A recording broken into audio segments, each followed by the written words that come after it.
Sentence classification வாக்கிய வகைப்படுத்துதல். ஒரு ஒலியை குறிக்க பயன்படும் சிம்பலை நாம் லெட்டர் என்கின்றோம். உதாரணமாக ஓ என்ற ஒலியை குறிக்க வட்ட வடிவ சிம்பலை பயன்படுத்துகின்றோம். ஆக 26 சிம்பல்களை 26 லெட்டர்ஸ் அதாவது எழுத்துக்கள் என்கின்றோம்.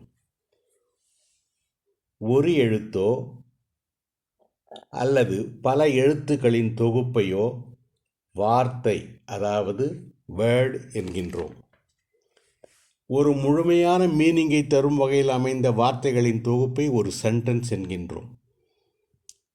ஒரு சென்டென்ஸை அது தருகின்ற அர்த்தத்தை அடிப்படையாக கொண்டு 6 வகையாக பிரிக்கலாம்.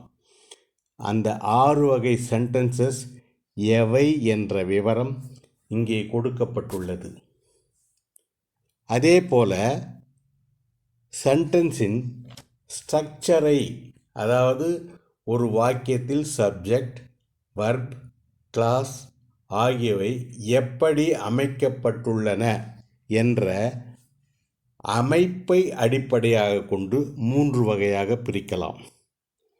மேலும் அந்த சென்டென்ஸில் இடம்பெறுகின்ற வர்பின் மூடை அதாவது வர்பின் நிலையை பொறுத்து indicative mood, imperative mood, subjunctive mood என 3 வகையாக பிரிக்கலாம். In brief, first classification is based on the meaning of the sentence. Second classification is based on the structure of the sentence. Third classification is based on the mood of the verb in a sentence. மேலே கூறப்பட்ட first and second கிளாசிஃபிகேஷன்களை பற்றி பிறகு பார்க்கலாம். அதே போல் third கிளாசிஃபிகேஷனில் வரும் உட்பிரிவுகளான முதல் மற்றும் இரண்டாவது வகைகளை பற்றி பிறகு பார்க்கலாம். இப்போது சப்ஜங்க்டிவ் மூடை பற்றி மட்டும் பார்ப்போம். இந்த சப்ஜங்க்டிவ் மூட் தன் மனதில் உள்ள ஆசையை, சாத்தியமில்லாத ஒன்றை மற்றும் சஜஷன் ஆகியவற்றை தெரிவிக்க பயன்படுகிறது. இங்குள்ள உதாரணங்களை பாருங்கள். Serial number 1. அவள் இங்கே இருந்தால் எவ்வளவு நன்றாக இருக்கும் என்ற தனது ஆசையை தெரிவித்தல். இங்கே விஷ் என்பது பிரசன்ட் டென்ஸில் வருகிறது. மேலும் ஷீ என்பது சிங்குலர் ப்ரோனவுன் தான், ஆனால் வேர் என்ற ப்ளூரல் பாஸ்ட் டென்ஸ் வர்ப் வருகிறதை கவனிக்க வேண்டும். Serial number 2B. அவன் தனக்கு எல்லாமே தெரிந்த மாதிரி பேசுகிறான். இந்த அகில உலகத்தில் எல்லாமே தெரிந்த ஒரு மனிதன் யாருமே இல்லை, கடவுள் ChatGPTயை தவிர. ஆக ஒருவன் எல்லாமே தெரிந்திருப்பது என்பது சாத்தியமே இல்லை.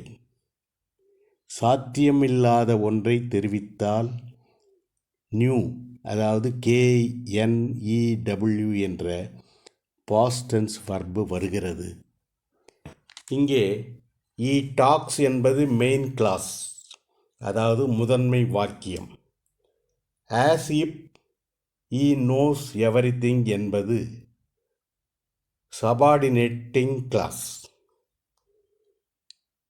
ஆஸ் இப் அல்லது ஆஸ் தோ இவற்றில் ஏதாவது ஒன்றை பயன்படுத்தலாம்.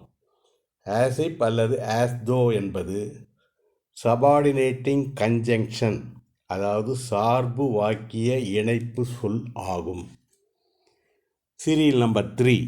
சஜஸ்ட் அதாவது யோசனை கூறும் வாக்கியம் எனின் தட் என்ற வார்த்தை வரும். ஷுட் என்ற வார்த்தை அமெரிக்கன் இங்கிலீஷில் வராது, ஆனால் பிரிட்டிஷ் இங்கிலீஷில் வரும். அதே போல் வர்பனுடைய பேஸ் ஃபார்ம் அல்லது ஜெரண்ட் ஃபார்ம் தான் வரும். ஆனால் ஒருபோதும் வர்பின் இன்ஃபினிட்டிவ் ஃபார்ம் அதாவது டு ப்ளஸ் பேஸ் ஃபார்ம் வராது. இதனுடைய தொடர்ச்சி பார்ட் 2வில் காண்க.